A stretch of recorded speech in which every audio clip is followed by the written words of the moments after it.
Hello friends, welcome to agriculture plus. मेरा नाम है शिखर। आज हम बात करने वाले हैं अपनी नेक्स्ट क्रॉप सोरघम के बारे में। ठीक है, जिसे हम ज्वार के भी नाम से जानते हैं। अगर बात करें इसके साइंटिफिक नेम की, तो यह है सोरघम बाइकोलर। इसकी फैमिली पोइसी है, या फिर जिसे हम कहते हैं ग्रेमनी फैमिली। ठीक है, पुराना नाम इसका ग्रेमनी है। अगर ओरिजिन की बात करें तो अफ्रीका है इसकी ओरिजिन। सोरघम एक एग्जॉस्टिव क्रॉप है। ठीक है, अभी बात करते हैं एग्जॉस्टिव क्रॉप का मतलब क्या होता है। एग्जॉस्टिव क्रॉप मतलब कि जो सॉइल से बहुत ही ज़्यादा न्यूट्रिएंट का लॉस करती है, न्यूट्रिएंट को यूज करती है, उसे हम कहते हैं एग्जॉस्टिव क्रॉप। ठीक है, तो ये जो सोरघम है, ये सॉइल से बहुत ही ज़्यादा मात्रा में न्यूट्रिएंट यूज करती है, जिसकी वजह से सॉइल सिक हो जाती है। सॉइल सिक होने का मतलब है कि जब उसमें न्यूट्रिएंट की कमी हो जाती है, तो सॉइल में नेक्स्ट क्रॉप अच्छे से नहीं उगती है, जिसकी वजह से हम कहते हैं सॉइल सिक हो गई है। ठीक है, और सोरघम हमारा हाईली ड्राफ्ट एडाप्टिंग क्रॉप है। देखते हैं है क्यों ये ड्राफ्ट एडाप्टिंग क्रॉप क्यों है। क्योंकि डीप रूट सिस्टम है इसका। ठीक है, जो इसके रूट्स हैं काफ़ी नीचे तक जाते हैं, तो पानी आसानी से ले सकते हैं। और वैक्सी लीव्स होती हैं, इसकी जो पत्तियां होती हैं उसके ऊपर वैक्सी, एक तरीके से कहिए कोटिंग होती है, जिसकी वजह से इसमें जो फोटोसिंथेसिस के समय रिस्पायरेशन होता है, वाटर का लॉस होता है स्टोमाटा के थ्रू, वो बहुत कम होता है। ठीक है,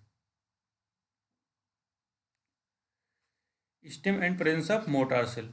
अब इसमें जो लीव्स होती हैं, इसमें मोटार सेल भी प्रेजेंट होती है। मोटार सेल क्या करती है कि जब पानी की कमी होती है क्रॉप में, तो मोटार सेल पत्तियों को रोल करवा देती है अंदर की तरफ। ठीक है, हर तरफ से, साइड साइड से, जिसकी वजह से इसमें से वाटर का लॉस कम हो जाता है ऑटोमेटिकली।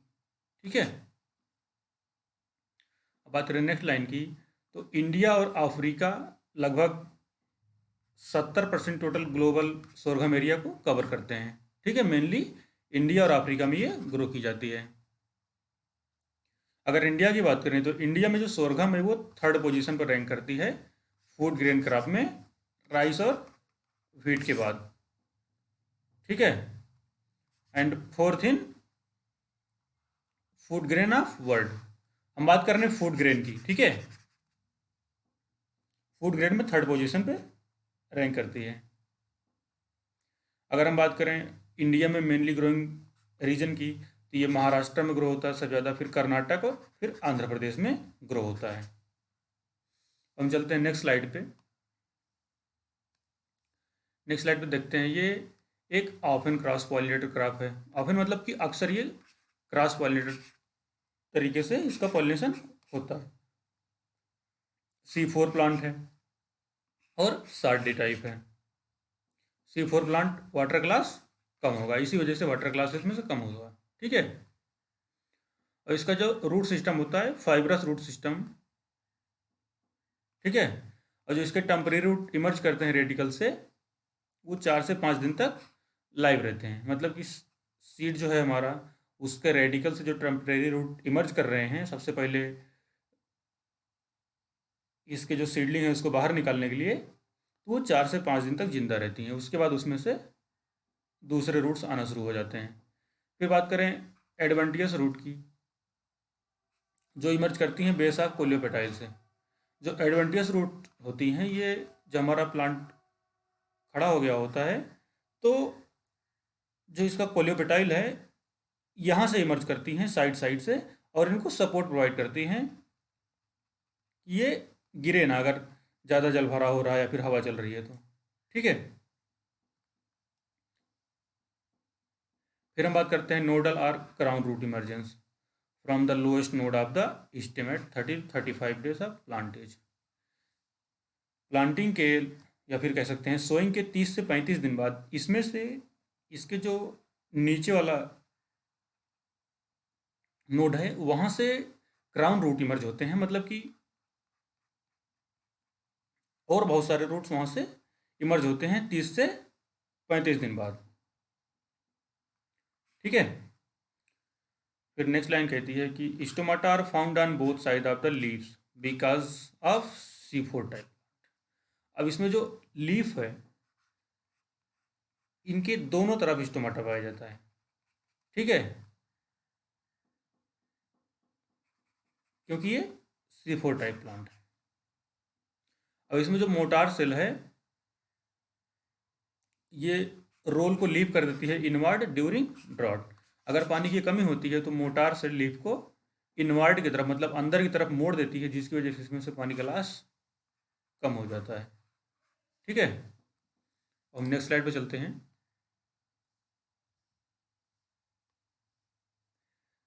अगर हम इनके इन्फ्लोरेसेंस की बात करें मतलब कि फ्लावरिंग पार्ट की, तो इसको हम पेनिकल या फिर हेड कहते हैं। ये क्वेश्चन पूछा जाता है कि सोरगम के इन्फ्लोरेसेंस को हम क्या कहते हैं, इसको हम हेड या फिर पेनिकल कहते हैं। इनके जो ग्रेन होते हैं इसको हम कहते हैं करप्सिस, जैसे कि हमारा राइस और व्हीट वाला है। ठीक है, और इसका टेस्ट वेट हमारा जो है 25 से 30 ग्राम का होता है। ठीक, और सोरगम में जो वाटर की रिक्वायरमेंट होती है ये लगभग 400 से 650 मिलीमीटर वाटर रिक्वायरमेंट होती है पूरी क्रॉप को कंप्लीट करने के लिए। ठीक, अब हम बात करते हैं नेक्स्ट लाइन की। तो सोरगम की जो फर्स्ट कमर्शियल हाइब्रिड वैरायटी है वो 1964 में रिलीज की गई थी, जिसका नाम है CSH1। ये बहुत बार पूछी जाती है, first commercial hybrid of sorghum ये है हमारी CSH1। 1964 में ये रिलीज हुई थी। ठीक, अब नेक्स्ट स्लाइड पे चलते हैं। इसमें बात करते हैं हम रिसर्च इंस्टीट्यूट्स के बारे में। कौन कौन से रिसर्च इंस्टीट्यूट्स हमारे सोरगम से रिलेटेड हैं। ठीक है, इसमें सबसे पहला है accelerated sorghum and millet improvement project, ये 1962 में स्टार्ट हुआ था। फिर बात करते हैं हम नेक्स्ट की, all India coordinated sorghum improvement project 1969 में शुरू हुआ था हैदराबाद में। फिर हम बात करते हैं इक्रीसाइट की। इक्रीसाइट जो भी इस तरीके की क्रॉप हैं ड्रॉट वाली या फिर सेमी रेड रीजन वाली, उन सब पर रिसर्च करता है, तो इसमें ये सोरगम भी आता है। तो इसका जो नाम है international crop research institute for semi arid tropic, 1972 में हैदराबाद में शुरू हुआ था। ये इंटरनेशनल सेंटर है, रिसर्च स्टेशन है। ठीक है, फिर हम बात करते हैं NRC की, national research centre for sorghum. ये 1987 में शुरू हुआ था, ये भी हैदराबाद में शुरू हुआ था। इसका सबसे अच्छा याद करने का तरीका ये होता है कि जितने भी NRC शुरू हुए होते हैं जहाँ उसका मेन रिसर्च सेंटर होता है वहीं उसका NRC भी होता है। ठीक है, अधिकतर केसों में ऐसा ही है। फिर हम बात करते हैं नेक्स्ट की, तो Indian grassland fodder research institute जो हमारा झांसी यूपी में है, ये भी सोरगम पे रिसर्च करता है, क्योंकि सोरगम को हम एज ए फॉडर क्रॉप भी यूज करते हैं। ठीक है, हम नेक्स्ट स्लाइड पे चलते हैं। इसमें हम देखेंगे इसके कंपोजिशन के बारे में। अगर हम बात करें इसमें कार्बोहाइड्रेट कितना पाया जाता है, तो लगभग 70% कार्बोहाइड्रेट पाया जाता है, जैसे कि हमारा व्हीट राइस में भी लगभग इतना ही परसेंट पाया जाता है। फिर हम बात करते हैं प्रोटीन की, तो इसमें प्रोटीन ठीक ठाक मात्रा में होती है, लगभग 10 से 12% प्रोटीन इसमें होती है। ठीक, फैट की बात करें तो फैट इसमें 3% होता है।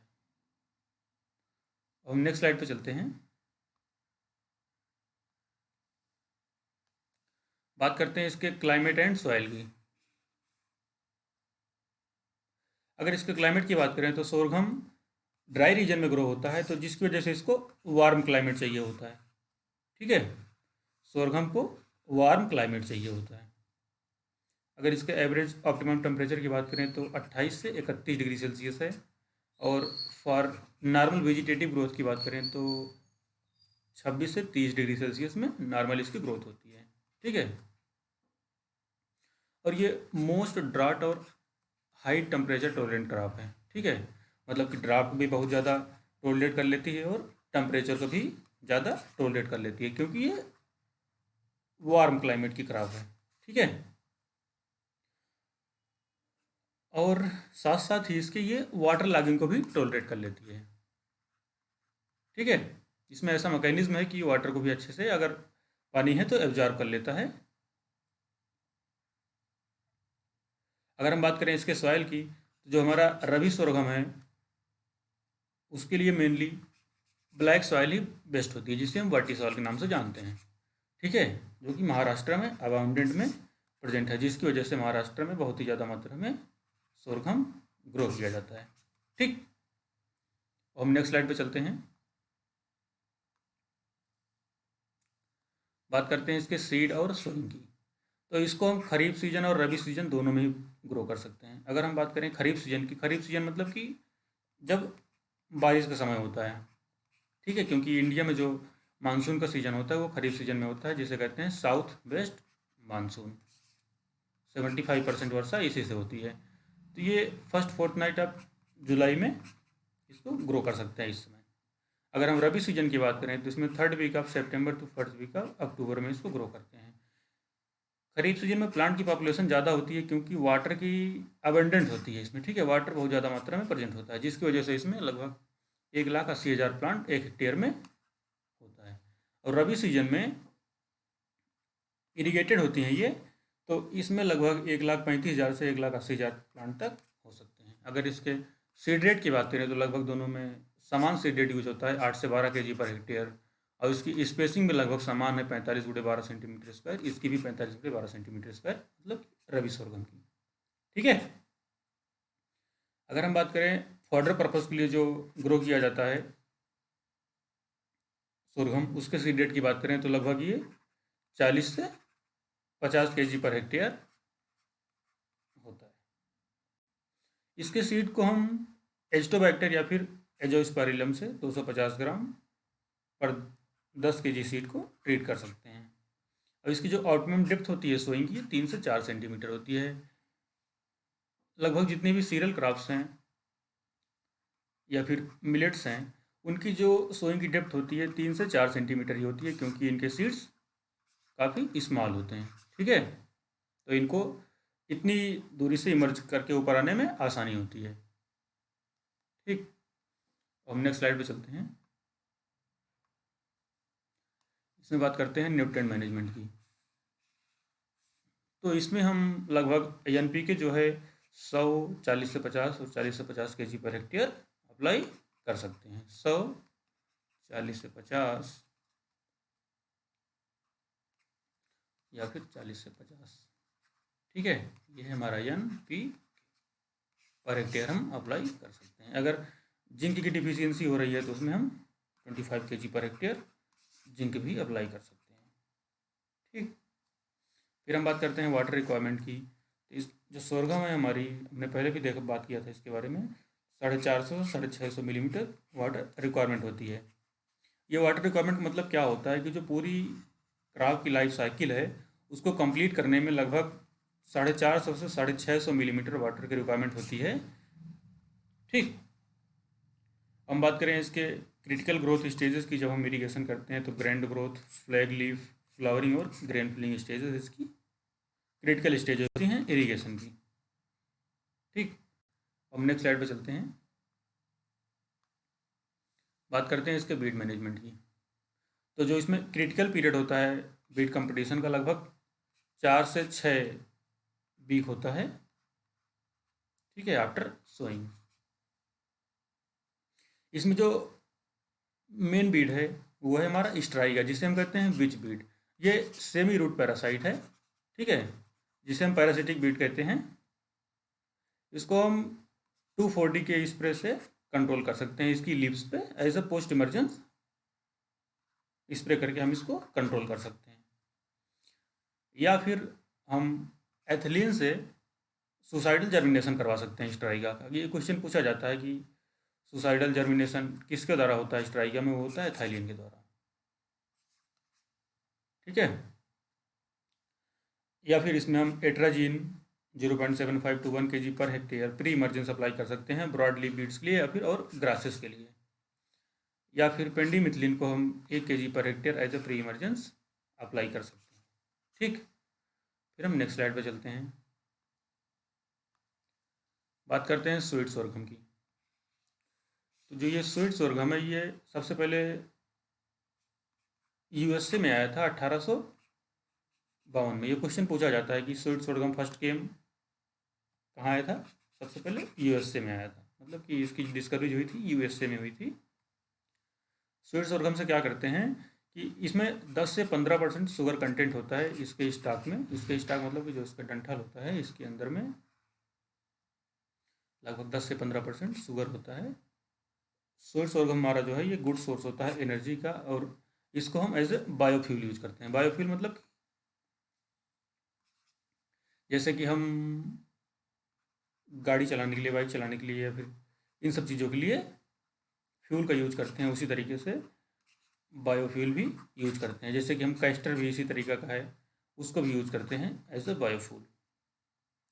फिर हम बात करें नेक्स्ट लाइन की, तो ये एक मल्टीपर्पज़ क्रॉप है। इससे हम ग्रेन भी लेते हैं, शुगर भी लेते हैं और फॉडर भी लेते हैं, ठीक है। और इससे कहीं कहीं जैगरी भी बनती है, मतलब जिसे हम गुड़ कहते हैं, या फिर सिरप बनता है, दवा बनती है, और एथेनॉल बनता है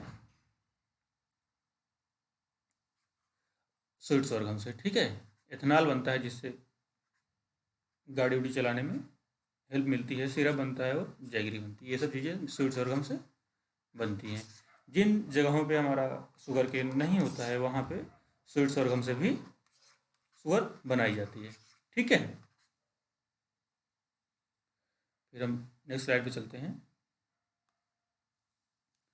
बात करते हैं इसके HCN पॉइजनिंग की, जिसे हम कहते हैं हाइड्रोसाइनिक एसिड, ठीक है। ये बहुत पूछा जाता है क्वेश्चन में, ये लिमिट पूछी जाती है इसकी कि HCN का जो कंटेंट होता है प्लांट में कितना होना चाहिए। लगभग 200 ppm से अगर ज़्यादा है तो वो टॉक्सिक होगा। तो हमारा जो प्लांट में नॉर्मल कंसनट्रेशन होना चाहिए HCN का, वो लेस देन 200 ppm होना चाहिए, तभी हम उसको यूज कर सकते हैं, ठीक है।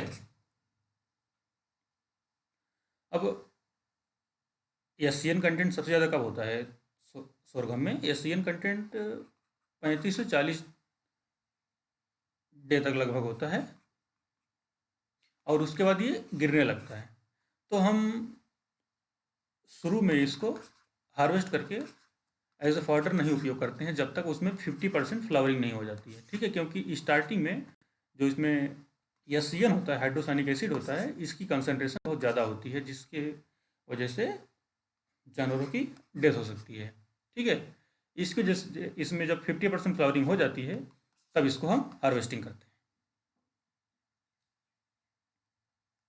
अब एशियन कंटेंट आता क्यों है? एशियन कंटेंट तब इसमें बनता है जब इसमें मॉइस्चर की कमी हो जाती है, ठीक है। मॉइस्चर की कमी होगी तब भी इसमें एशियन का फॉर्मेशन होगा, एक्सेस मॉइस्चर होगा तब भी इसमें एशियन का फॉर्मेशन होगा, ठीक। चलते हैं हम नेक्स्ट स्लाइड पे। अब इसमें देखते हैं हम ग्रेन यील्ड के बारे में। इसमें जो ग्रेन यील्ड है लगभग 2.5 to 3.5 टन पर हेक्टेयर इसकी यील्ड होती है।